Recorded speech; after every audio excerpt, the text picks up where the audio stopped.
everyone, welcome back to the Bible Belt Bros. The long-awaited return has come. We are back. The prodigal son has returned. The prodigals.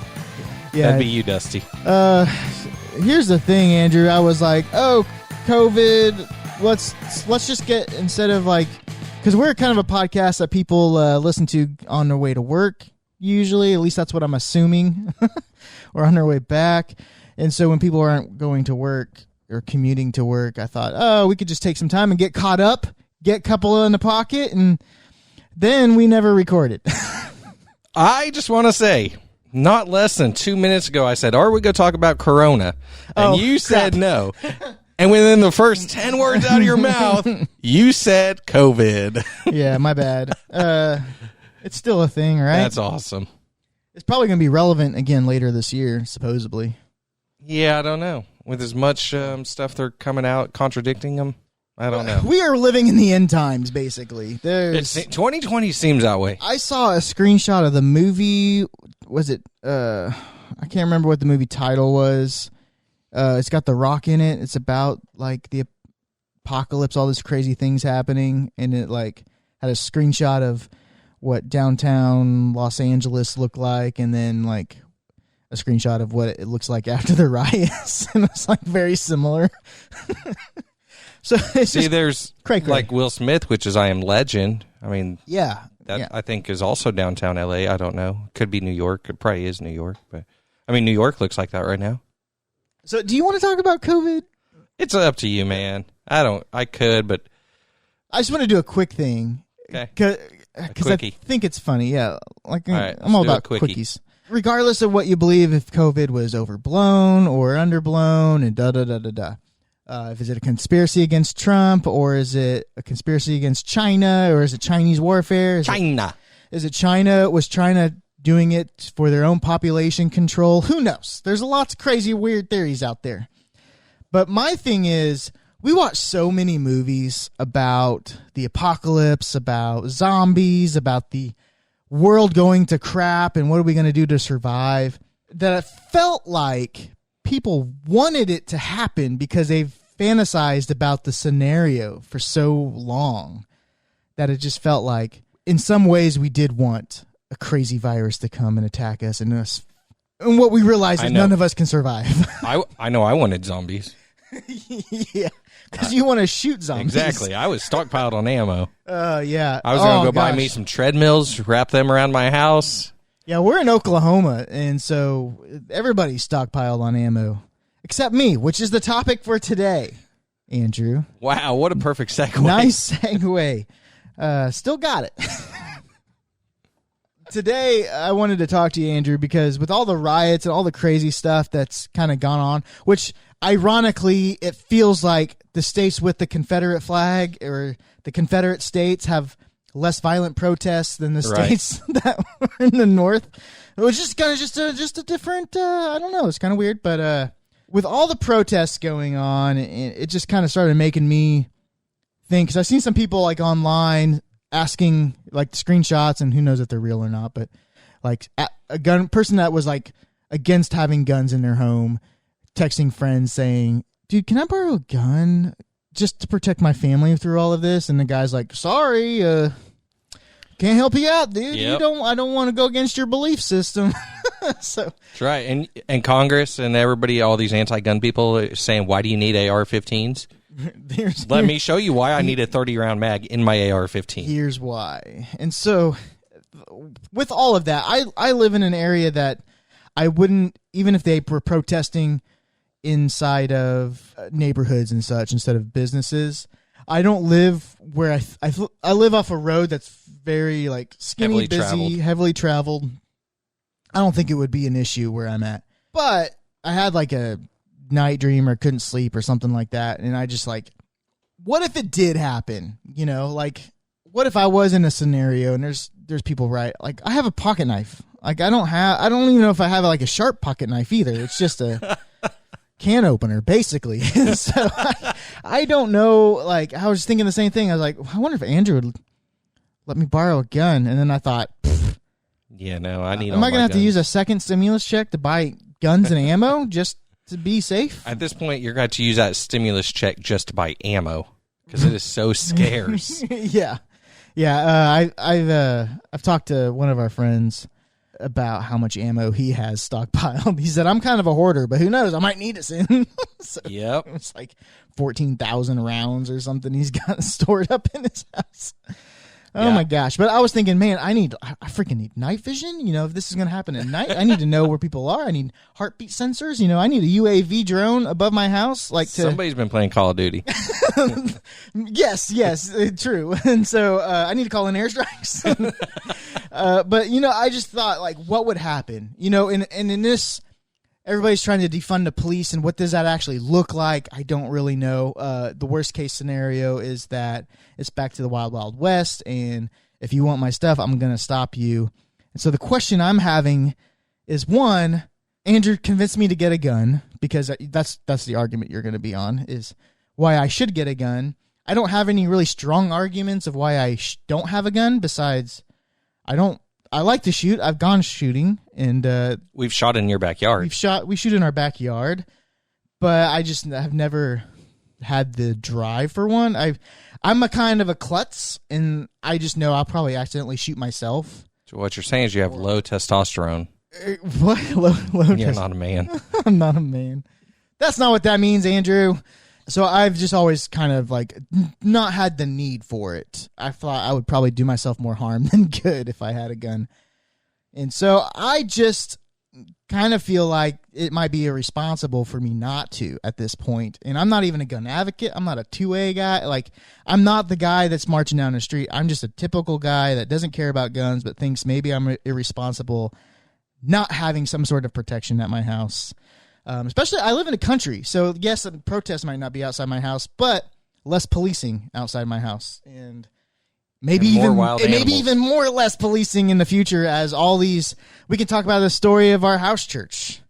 Bring that up. That's kind of funny. So, anyways, what are your thoughts on guns, and what's the Bible say about guns and protecting yourself? Well, I am very, very much pro-guns. I mean, we've talked about this on our podcast numerous times. We've had Johnny on our... It's kind of been our most popular episodes every time we talk about guns. Yeah, so obviously I am very pro-gun. I was in the military, so I have no issues with guns or people owning guns as long as people are responsible about it and have proper training.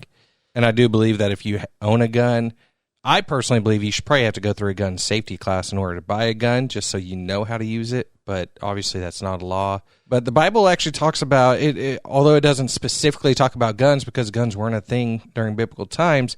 It does talk a lot about protecting yourself, protecting your family. And so that's kind of where I'm going to go into. And it also kind of talks about the opposite. Whereas like Ecclesiastes says wisdom is better than weapons, but one sinner destroys much good. So in that verse, it's saying, be smart. You don't have to use a weapon, but in some situations you do have to. There's a verse in Luke 22:36 says, but now let the one who has money bag take it, and likewise a knapsack, and let the one who has no sword sell his cloak and buy one. So Luke 22 says if you don't have something to protect yourself, sell your belongings, sell whatever it takes to be able to afford one and go buy one so that you can protect yourself and your family. So there's a lot of verses that talk about it, like Exodus 22. Dusty, we're about to come up to this in our house church. Okay. It says, if a thief is found breaking in and is struck so that he dies, there shall be no blood guilt for him. But if the sun has risen on him, there shall be blood guilt for him. He shall surely pay. If he has nothing, then he shall be sold for his theft. So, if you kill him while he's breaking into your house, okay, he deserved it. Right.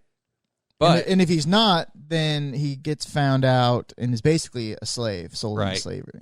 In this case, imprisoned. Right, which is kind of modern day slavery. Yeah, they make license plates and other things. Yeah, in prison now. They're being used for gain for the state, for profit, right? Which is kind of the whole argument on why we have so many people incarcerated here for cheap labor. Basically. Yeah, exactly. So that's really my thoughts on it. I mean, Well, I looked up Luke 11, I think earlier, verses 21 says, "For when a strong man is fully armed and guards his palace, his possessions are safe, until someone even stronger attacks and overpowers him, strips him of his weapons, and carries off his belongings." And that's from Jesus. It's in red. So it just meant like that is the battle that we have, right? It's just somebody else with more weapons coming in. And so that's why I need night vision. That's why I need UAV, airstrikes, all that kind of stuff outside my property. Yeah, and I would say, you could call me, but I got my own place to protect. Right, and it would be irresponsible of me to call you to do something that I should have done myself. Right. Like my personal responsibility. We'll talk about this in the next podcast, but it's kind of like reaping what you sow a little bit. If I'm not sowing the seed of protection for my house, then I'm gonna reap the possibility of having somebody try to take my stuff, and I'm not able to guard my palace, right? Supposedly. And so now you do have my crossbow. I do, but that takes so long to load, and so I'll just be it'd be like a musket, and I'm like shoot, and I'm like, hold on, guys, let me get the second one. Well, hopefully you can, at least if there's multiple people, hopefully they're not coming in a stacked formation, and you can take one out, then take his gun and shoot others. Okay. So I'm bringing a crossbow to a gunfight. That's right. Yours is silent, though, so when you shoot the first guy, the others won't know. The others won't know. And so you'll still have the element of surprise. So in this scenario, I'm like, I have Jason Bourne type skills. Yes. That I have not been practicing. If anything, I've been doing the opposite of couch sitting and beer drinking for COVID-19. While you're doing all that, you're watching Bourne Identity, and so you're training your mental skills. So it's like watching football and being like, I could have made that catch. Are you kidding me? I couldn't. Right? I couldn't even have been in that spot in 5 seconds like that guy was. I could have thread that, Neil. This quarterback's terrible. This quarterback is terrible. Give me a Madden. Let me hit that X key. It's just, yeah. So I just thought, I know that you're on the side of having guns and why that's important. And I'm kind of leaning that way, just even if it's for my protection. But I agree, I need training. And so then I'm going to have to shoot more, and then I'm going to have to come over to your house or my house and just have targets and blah, blah, blah, blah, blah. It does become an expensive hobby. Yeah. Especially in times like this where ammo is scarce, so the price of ammo increases drastically. Mm-hmm. And so like right now I'm at the point where I don't want a recreational shoot, because what if I actually have to use that ammo for something? Can you buy ammo that isn't as expensive to practice with? You can buy dirty ammo. By dirty ammo, I mean it dirties up your weapon, your gun, which is not good. Which I hate cleaning it. So I'd hate dirty ammo that makes my gun dirtier and harder to clean. I consider steel ammo. I use brass ammo. It's clean. Steel ammo is very dirty, so I don't like using steel ammo. Okay, but I thought there was maybe some. And that's how I know nothing about weapons. But I thought that there was maybe something that's a little bit more for target shooting that doesn't have as much substance to it, or like there is target ammo, yes. But you call that dirty ammo? No. Oh, okay. Because target ammo is still, it's going to be the same grain and still brass. It's just the tip is not going to spread, so it's going to stay tighter. Mm-hmm. Whereas like a critical defense or a home defense round is meant to explode out, kind of mushroom, so that it creates more damage, and also so that when it hits a bone, it will stop on that bone. So like if you're shooting through a wall and it hits the wall, mm-hmm. it won't go through the wall. Whereas target ammo will go through the wall. Gotcha. So almost less safe. Yes. Yeah, because you can shoot through stuff. For you, it'd be fine as long as you know where your wife is at all times when you're shooting in the house. If that should ever be a scenario. But as far as if you're out in public and something's happening, like you get mugged or something, you really want a critical defense or a home defense round in your chamber, so that if you shoot past or you miss your target, it will hit like a brick wall or something and stop.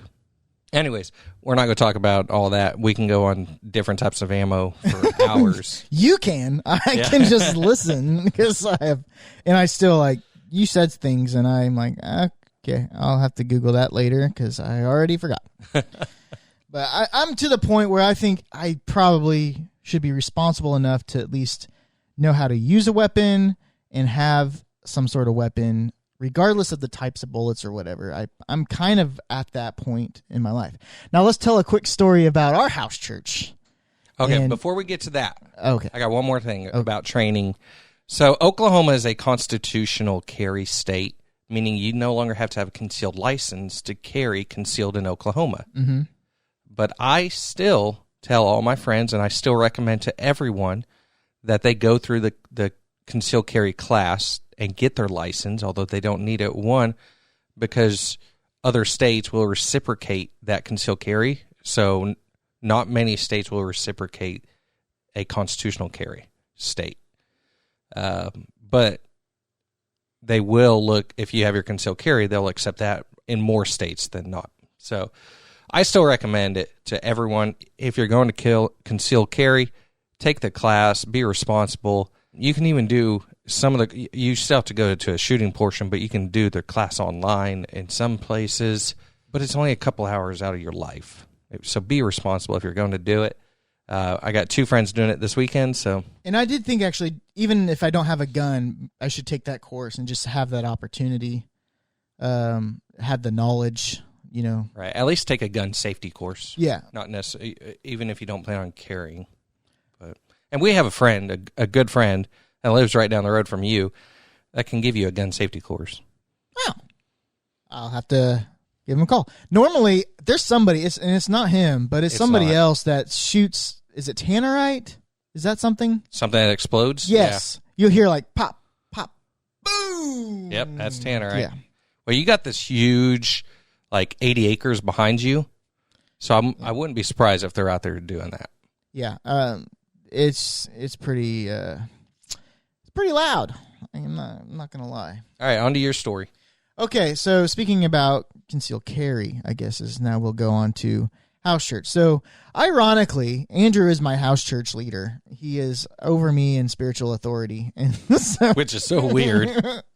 And we were having house church one night, actually a couple weeks ago, and our pastor shows up. Says, Andrew, can I talk to you? So I'm like, oh crap, we're in trouble. I really thought I was in trouble, guys.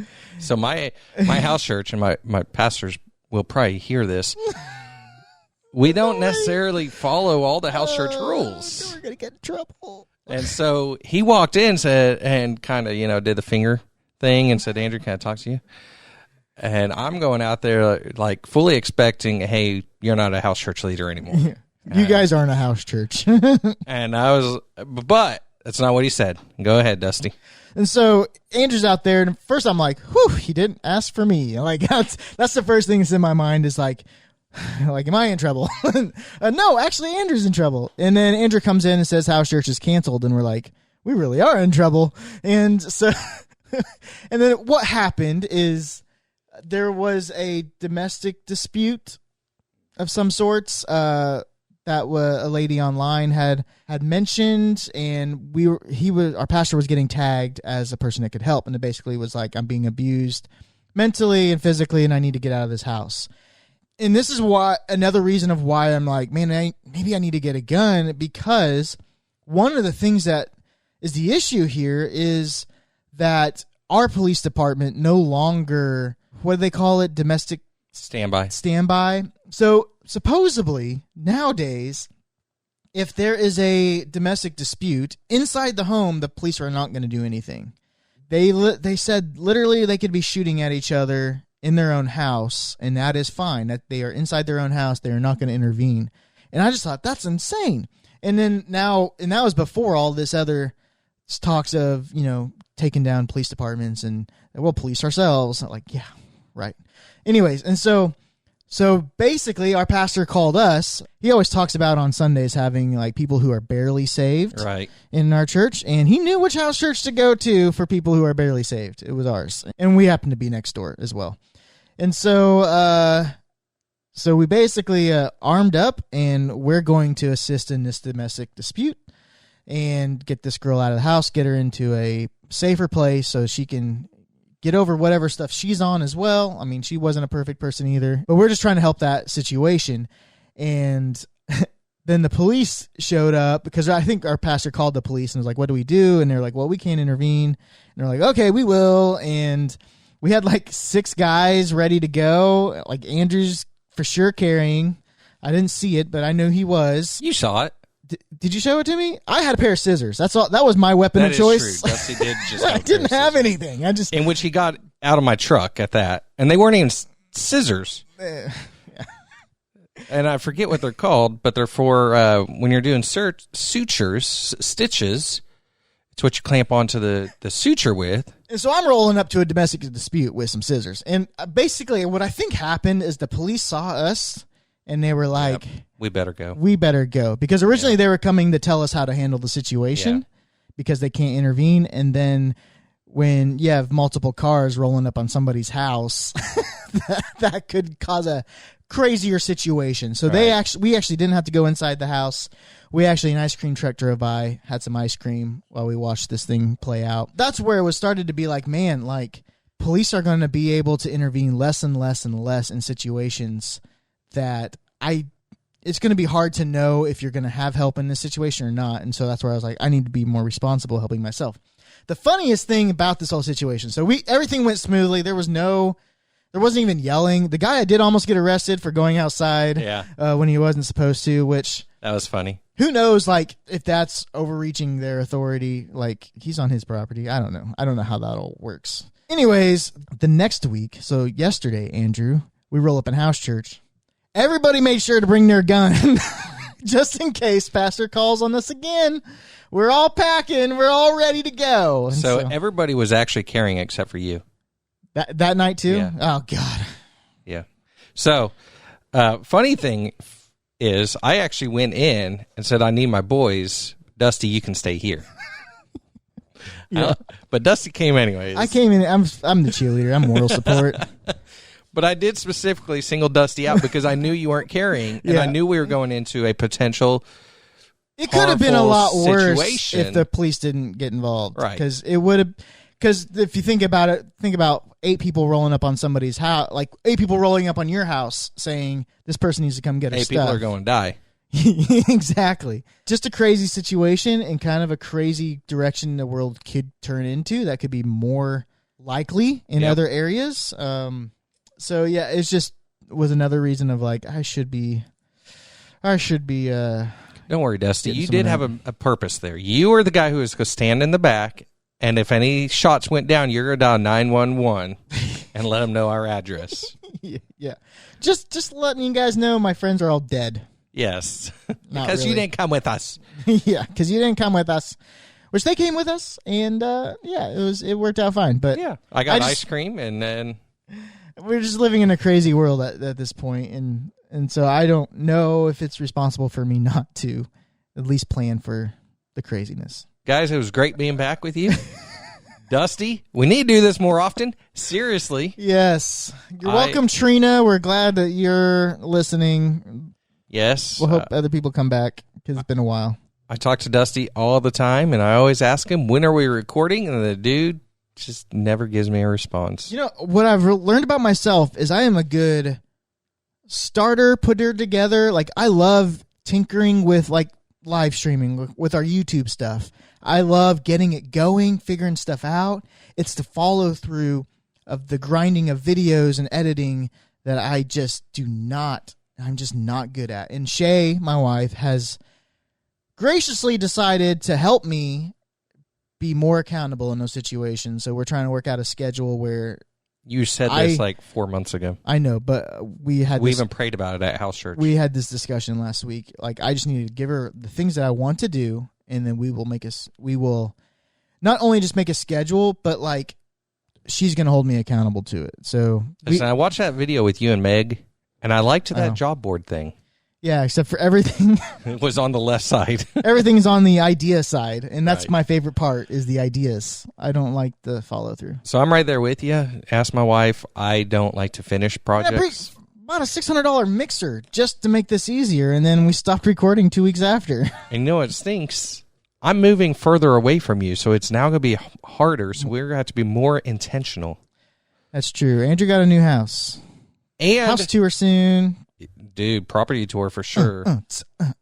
But I got Welcome to my crib. I'm going to have the perfect place for a podcast setup. I'm just saying. Well, I'm thinking maybe we do our videos over there. Maybe we Dude, can. that would be the best for video podcasting. Yeah. And then there's a swimming pool after, and then I can bring my dog. My dog can be like, it's going to work out, Andrew. We're going to have a great time. Party at Andrew's house. Coming soon on the YouTube. Check us out if you haven't yet. We do have a YouTube. Just search Bible Belt Bros. You can search Bible Belt Bros porn, and you never know what you'll see, but it'll probably be one of our episodes. So our first episode is Bible Belt Bros porn. Huh. So, quick story. I'm a part of like different Christian YouTuber groups, like just trying to network and stuff. And then they were like, "Yeah, what's one of your episodes? I'm gonna watch it." And I'm like, "Oh, not that one, not that one." Okay, I don't fit in with these Christian podcasters, Christian YouTubers, because all our episodes are a little risque, I guess. But you know, like our pickup lines Right. are the Dusty Does Manly Things is the only one that was okay. Okay, guys, I did this on Google, so it's all text. I don't have images turned on, but luckily I typed that in, and everything is Bible Belt Bros Christian comedy podcast, All right, yeah. Well, I was gonna say, and our YouTube. you could type it in on YouTube, Bible Belt is a Rose porn. That's probably not the first episode you want to watch, but hey, why not? Easter, Christmas, Fortnite, Rusty Gun, high school, porn, and more. What? Oh, that's probably one of our Podbean Episode episodes. 35 on Radio Public. Oh, Hey, and we're also on Spotify. We're like Joe Rogan. We're on Spotify as well if you want to Try it. catch us out there. But check us out on YouTube. We're trying something new, trying to show you some different stuff on YouTube that's not on this audio stuff. And be sure to like, comment, subscribe. We'll see you next week. take it easy.